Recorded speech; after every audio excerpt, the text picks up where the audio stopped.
Pero hoy quería hablar de algo que es un poquito, que está siempre en nuestras vidas y que son parte de nuestras decisiones diarias, y es el llamado de Dios, ¿verdad? Y yo dije, hoy cómo es un llamado.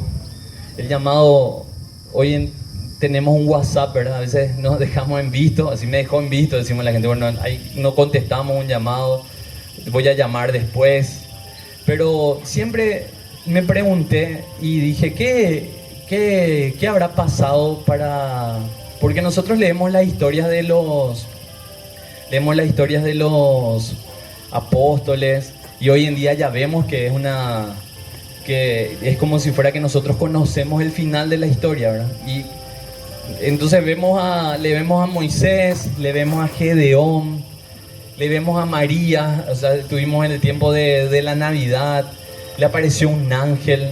Le vimos a José, que le apareció, tuvo un sueño. Imagínense, soñó una vez y después dijo, bueno, un ángel me visitó en sueño y yo tengo que quedarme con mi esposa. Son cosas difíciles para entender, pero muchas veces también nos pasa a nosotros. O sea, no es solamente que cuando buscamos en la palabra de Dios, ustedes van a encontrarse con eso, sino que también a veces pasamos por esas situaciones en nuestra propia vida. Voy a orar. Señor, gracias por este tiempo de alabanza hermoso que hemos tenido, Señor. Toda la gloria sea siempre para ti, Señor. No se trata nunca de nosotros, se trata de ti, Señor. Y hoy, en esta noche, quiero que nos hables a cada uno de nosotros, Señor, a mí, a mis hermanos, que puedas traer tu palabra y podamos también, que puedas quitar las dudas que muchas veces tenemos en el corazón. A veces no nos animamos ni siquiera a preguntar cosas complicadas, Señor, que tenemos vergüenza de preguntarte, pero queremos que vos tomes el control siempre de todas las situaciones para nuestra vida y para lo que es mejor para nosotros, y que se cumpla tu propósito, en el nombre de Jesús. Y ahora le voy a contar del llamamiento. Hay una persona que todos le conocen y saben cómo fue Moisés.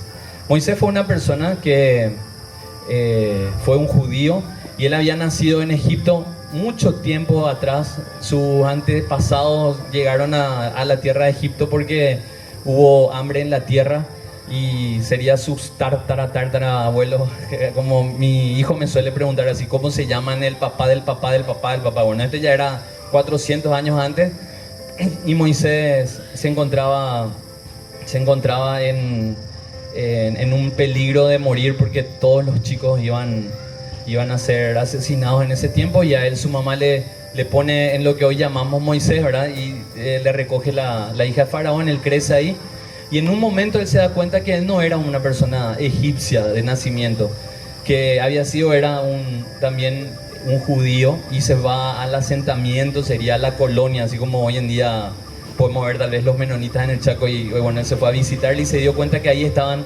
en una forma de esclavitud, y él, poniéndose nervioso porque vio una injusticia y un maltrato, él le asesina a una persona egipcia, y de ahí corre peligro su vida, y el faraón también quería matarle. Él se va hacia el norte, y en el norte encuentra para su esposa, se casa, tiene un hijo que se llamó Gersón, pero no viene al caso, y su esposa se llamaba Séfora.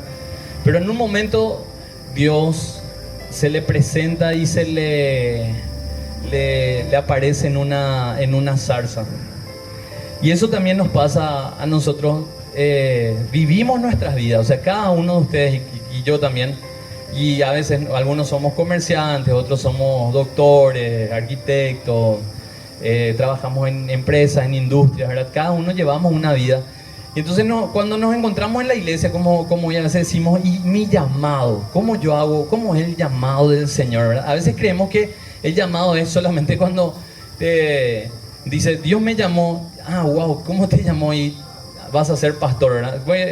Así como Luis tenía un llamado, y él me decía, hace mucho yo siento un llamado pastoral, y bueno, tenía una voz audible del Señor. Pero no siempre todos nosotros, no es porque sentimos un llamado, es que ya vamos a tener ese llamado a la parte pastoral. Pero acá quería mostrarle cómo nosotros actuamos y cómo Dios va actuando a través de nuestras vidas en el llamado. Les leo lo que dice la palabra de Dios en Éxodo. Voy a leer rápido, así dice: apacentando Moisés las ovejas de Jetro, su suegro, sacerdote de Madián, llevó las ovejas a través del desierto y llegó hasta Horeb, monte de Dios, y se le apareció el ángel de Jehová en una llama de fuego en medio de una zarza, y él miró y vio que la zarza ardía en fuego y la zarza no se consumía. Entonces Moisés dijo: iré yo ahora y veré esta grande visión, porque ¿por qué causa esa zarza, que es un arbusto que no tiene hojas, ¿verdad? Que es fácilmente consumible, no sé, combustible también, no se estaba quemando. Y viendo Jehová que él iba a verlo, llamó Dios de en medio de la zarza y dijo: Moisés. Y él respondió: heme aquí. Y dijo: no te acerques, quita tu calzado de tus pies, porque el lugar en que tú estás, tierra santa es. Y dijo: yo soy el Dios de tu padre, Dios de Abraham, Dios de Isaac y Dios de Jacob. Entonces Moisés cubrió su rostro porque tuvo miedo de mirar a Dios. Dijo luego Jehová: bien he visto la aflicción de mi pueblo que está en Egipto, y he oído su clamor a causa de sus exactores, pues he conocido sus angustias, y he descendido para librarlos de mano de los egipcios y sacarlos de aquella tierra a una tierra buena y ancha, a tierra que fluye leche y miel, a los lugares del cananeo, del eteo, del amorreo, del fereceo, del heveo y del jebuseo. Y después le dice Dios a Moisés: vos le vas a decir a la gente: yo soy el que soy, y así dirás a los hijos de Israel: yo soy, me envió a vosotros. Además dijo Dios a Moisés: así dirás a los hijos de Israel: Jehová, el Dios de vuestros padres, el Dios de Abraham, Dios de Isaac y Dios de Jacob, me ha enviado a vosotros. Este es mi nombre para siempre, con él se me recordará por todos los siglos.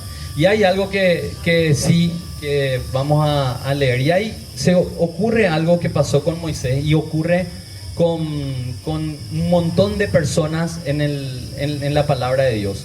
Pasó con Gedeón, pasó con Isaías, pasó con el profeta Jeremías, pasó con el profeta Ezequiel, y después también con los discípulos de Jesús. Entonces, más que una predicación, me gustaría hacer un estudio en esta noche, y vamos a abrir en Jueces 6 nuestras Biblias, y vamos a leer primero la historia de Gedeón. Gedeón es otra de las personas llamadas, ¿verdad? Y es increíble porque Dios va llamando a tantas personas, y después al final de toda esta historia, de todas estas historias, vamos a ver también cómo Dios realmente a nosotros nos llama. Llamamiento de Gedeón, dice el capítulo 6, y vamos a leer desde el versículo 11. Capítulo 6, versículo 11 de Jueces. Dice así: y vino el ángel de Jehová y se sentó debajo de la encina que está en Ofra, la cual era de Joás Abieserita, y su hijo Gedeón estaba sacudiendo el trigo en el lagar para esconderlo de los madianitas. Continuamos.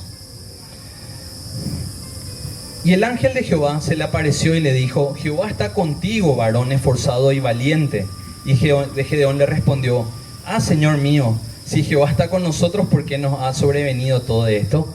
¿Y dónde están todas sus maravillas que nuestros padres nos han contado, diciendo: no nos sacó Jehová de Egipto? Y ahora Jehová nos ha desamparado y nos ha entregado en mano de los madianitas. Y mirándole Jehová le dijo: ve con esta tu fuerza y salvarás a Israel de la mano de los madianitas. ¿No te envío yo?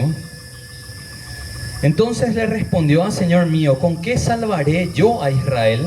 He aquí que mi familia es pobre en Manasés, y yo el menor en la casa de mi padre. Jehová le dijo: ciertamente yo estaré contigo, y derrotarás a los madianitas como a un solo hombre. Y él respondió: yo te ruego que si he hallado gracia delante de ti, me des señal de que tú has hablado conmigo. Y vemos después, el 18 dice: te ruego que no te vayas de aquí hasta que vuelva a ti, saque mi ofrenda y la ponga delante de ti. Y él respondió: yo esperaré hasta que vuelvas. Y entrando Gedeón, preparó un cabrito y panes sin levadura de un efa de harina, y puso la carne en un canastillo y el caldo en una olla, y sacándolo se lo presentó debajo de aquella encina. Entonces el ángel de Jehová le dijo: toma la carne y los panes sin levadura y ponlos sobre esta peña y vierte el caldo, y él lo hizo así. Y extendiendo el ángel de Jehová el báculo que tenía en su mano, tocó con la punta la carne y los panes sin levadura, y subió fuego de la peña, el cual consumió la carne y los panes sin levadura, y el ángel de Jehová desapareció de su vista. Y vamos a tener, hay 6 puntos que normalmente son los pasos que ocurren en el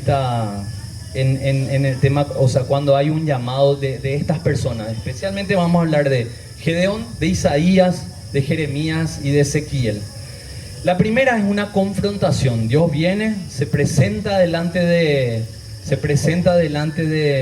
Gedeón, y él está juntando las cosas, ¿verdad? Le confronta, se presenta, le dice que él es el ángel de Jehová, le da un llamado, le dice: yo voy a salvar, contigo voy a salvar a tu pueblo de los madianitas.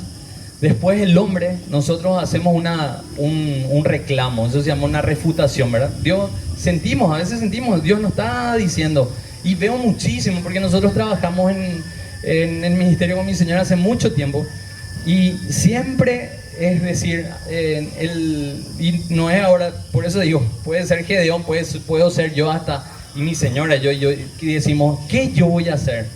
¿Qué? Yo no tengo la posibilidad, ¿verdad? O si tenemos la posibilidad, no tengo la posibilidad, pero no tengo los recursos. A veces es no tener los recursos, ¿verdad? Siempre le refutamos a Dios, pero Dios también siempre nos conforta, nos dice que Él va a estar con nosotros, y después Él nos da una señal de confirmación. Lo mismo pasó con el profeta Isaías. Podemos irnos a Isaías 6, 1 al 2.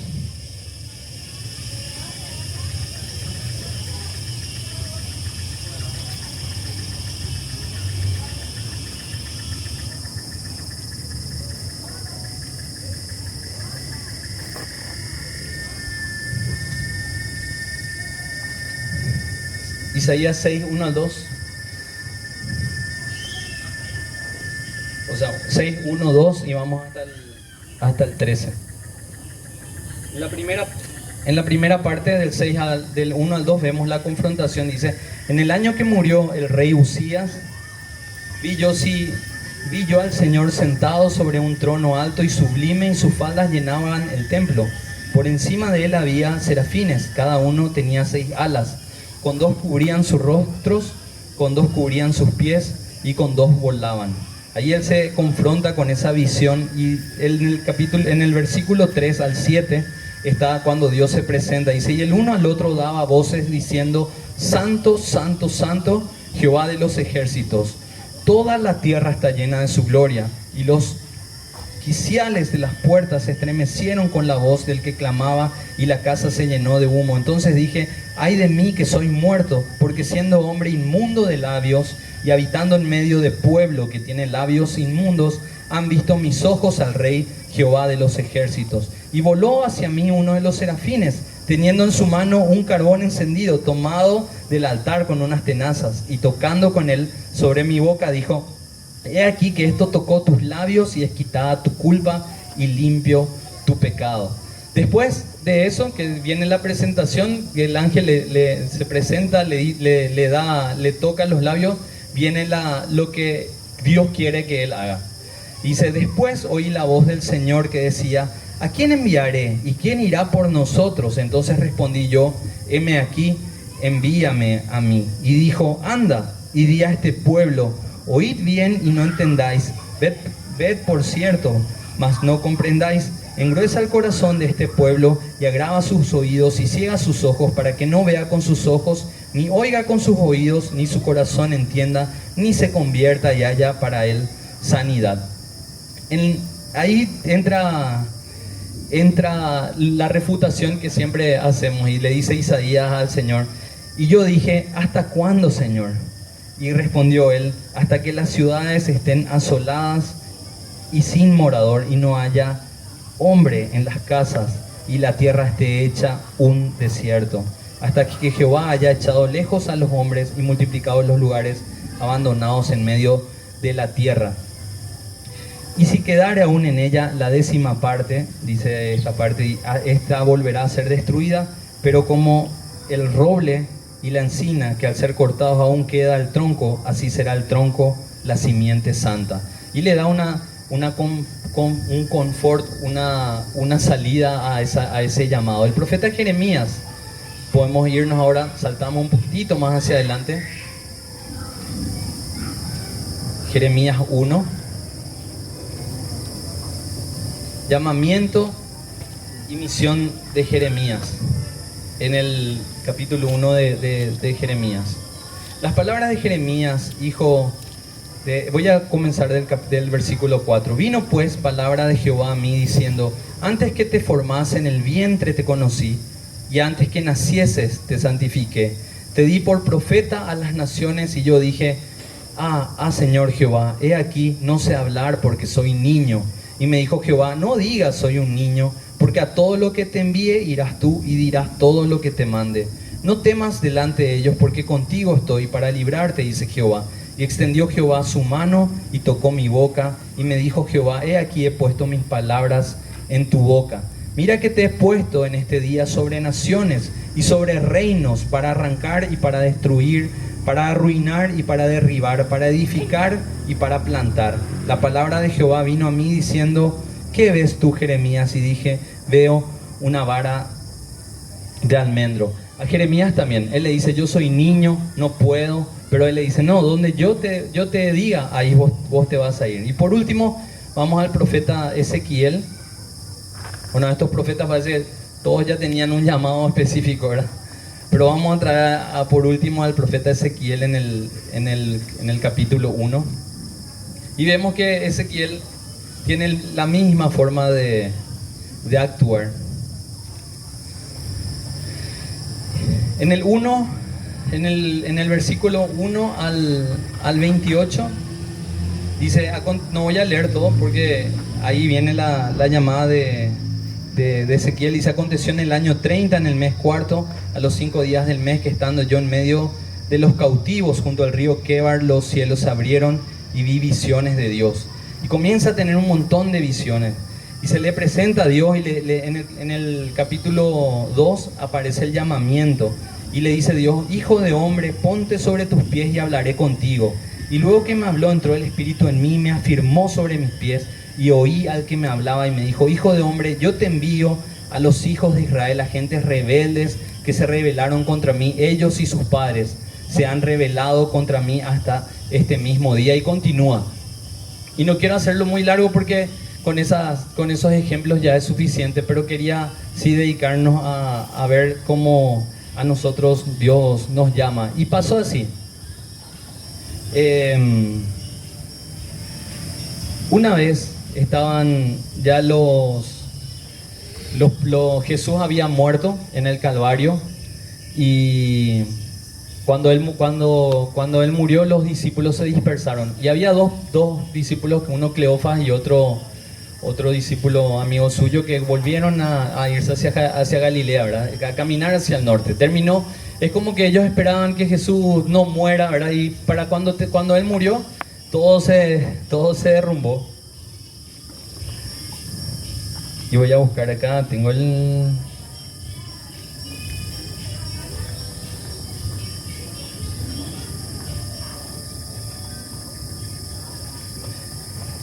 Y en el camino de Emaús, estas personas se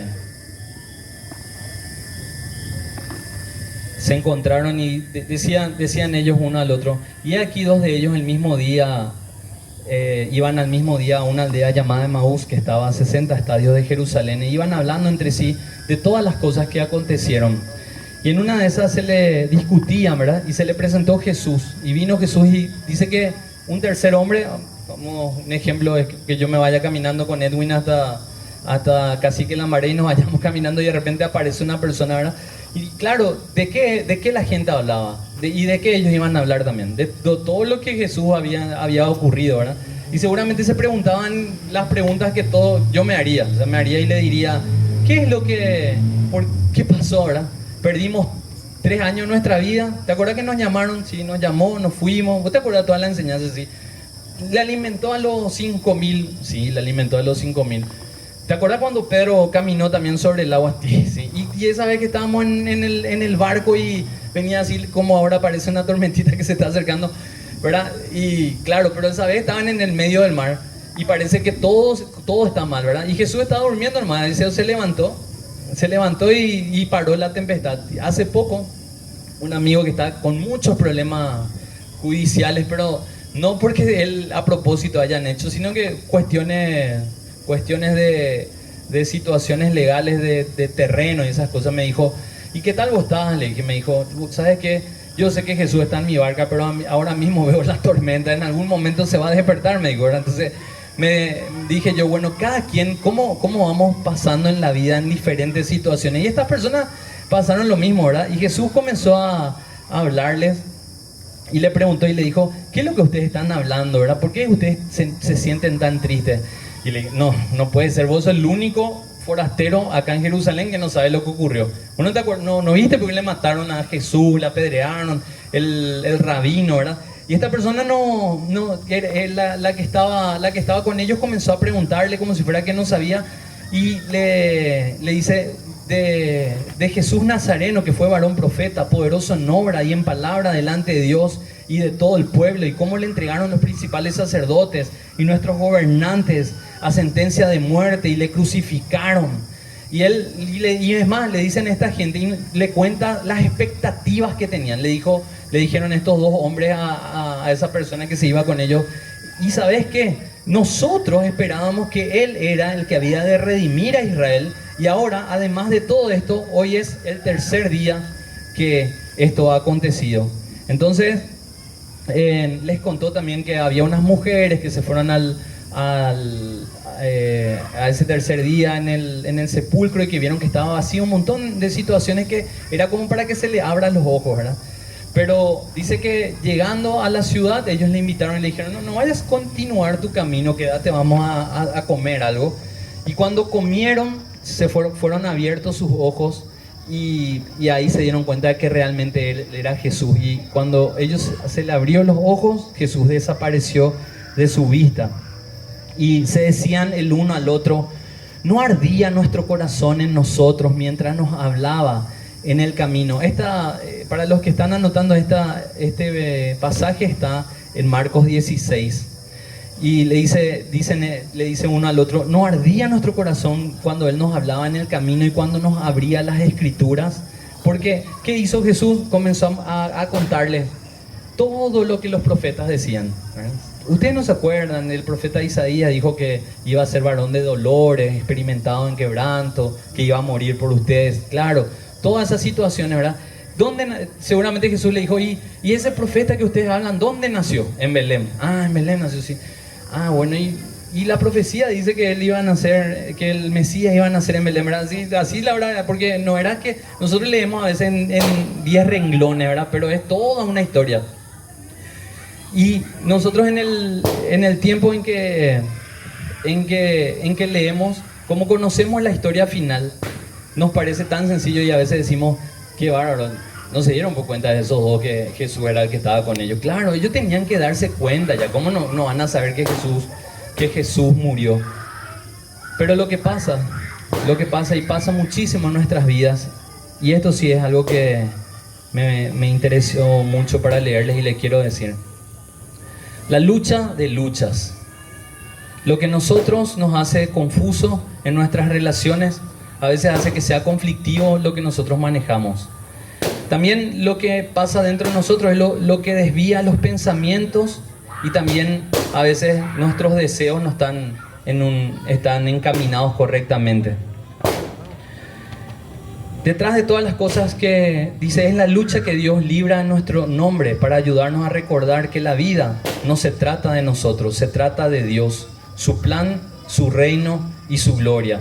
Esta es la razón por la cual las primeras 4 palabras de la Biblia pueden ser sus palabras más importantes. En el principio, Dios. Estas son 4 palabras muy importantes. En realidad lo cambian todo, desde la forma de pensar acerca de tu identidad, significado, propósito, hasta la forma de que nosotros tomamos nuestras relaciones humanas. Todo lo que fue creado por Dios y para Dios, todas las glorias del mundo creado fueron diseñadas para señalar su gloria. El universo es suyo, diseñado para funcionar de acuerdo con su propósito y plan. Eso te incluye a ti y a mí. No fuimos hechos para vivir vidas independientes. No estamos destinados a existir de acuerdo a nuestros propios planes y orientados solo a nosotros, sino que Dios nos llama para su gloria. Dice acá un ejemplo bien claro, dice en Corintios 10, en 1 Corintios, el apóstol Pablo dice: así que ya sea que comas o bebas, o lo que sea que hagas, hazlo todo para la gloria de Dios. Entonces dije yo, ¿cómo es un llamado? ¿Cómo Dios nos llama? ¿Verdad? ¿Cómo Dios me llama cuando yo soy un chico? ¿Cómo Dios me llama cuando yo terminé la facultad, ¿verdad? Y yo tengo que decidir qué carrera o dónde voy a trabajar? ¿Cómo Dios me llama cuando tengo que decidir si me voy a quedar en esta ciudad o en otras veces me voy a ir a esta iglesia o me voy a ir a la otra iglesia?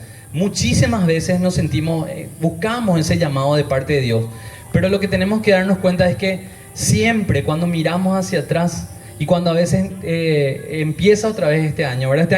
El año pasado cuando empezó, tenía muchísimos planes personalmente. Yo creo que cada uno de ustedes también, hasta que comenzamos a tener noticias no tan buenas y de la noche a la mañana nos encontramos encerrados en nuestras casas. Si uno ve hoy en día las noticias y te dicen, no, Bill Gates dice que este año va a ser peor, digo, le ve a Bill Gates, pero nosotros, hay un salmo, el Salmo 91, que siempre me gusta y digo yo, qué bueno que es vivir bajo el abrigo del Altísimo y decir, qué gusto que cuando caen 10.000 a mi lado y a mi izquierda 1.000, a mí no me va a tocar. Y a veces nos preguntamos también, yo estoy en el llamado de Dios, yo estoy en el camino correcto, o tengo que dejar todo, ¿verdad? Porque a veces a los discípulos también Jesús le llamaba: Pedro, deja ya tus redes, vamos, seguime, ¿verdad? Y en nuestras vidas, yo sé, cada uno tenemos nuestros trabajos y difícil es que yo le diga hoy en día, por ejemplo, a Gofreo, dejarnos ya lo de la justicia electoral y vamos a seguir. Es como que estamos encaminados y embretados en un camino, pero lo que tenemos que saber es que Dios siempre tuvo el control. Y una de las cosas que pasó con Moisés y pasó con Jeremías y pasó con Ezequiel y con todas las personas que él le llamó, que no es un punto solamente en la vida. No es que hoy salimos y ustedes dicen, ¿saben qué? Yo acá ya tengo que perdón, me está agotando un poquito y voy a hacerlo cortito. No es solamente el decir, hoy llego a la iglesia y yo quiero, hoy Dios, decime qué tengo que hacer y yo me voy a hacer hoy. No, Dios siempre tuvo el cuidado de cada uno de ustedes y Dios tiene un plan y les preparó a cada uno de nosotros y podemos mirar hacia atrás y Él estuvo en control siempre. Y así como a esas personas que estuvieron en Emaús, Dios le mostró todo el tiempo de todo lo que Él hizo y después en algún momento se le abrieron los ojos. Y oramos para que en esta noche y para que en nuestras vidas y en este año nosotros tengamos abiertos nuestros ojos para mirar todo lo que Dios hizo por nosotros. Y a veces también me parece muy interesante cuando Isaías le dijo a su siervo, le dijo a Dios, abrile sus ojos espirituales, que Dios abra nuestros ojos espirituales, que sintamos el llamado que Él tiene y podamos decidir realmente las cosas correctas y saber que todo es para su gloria y no depende de nosotros, depende de Dios y Él tuvo el control y va a tener el control desde todo lo que hagamos. Nos tenemos que encomendar a Él, confiar y que nuestra fe aumente. Dios les bendiga.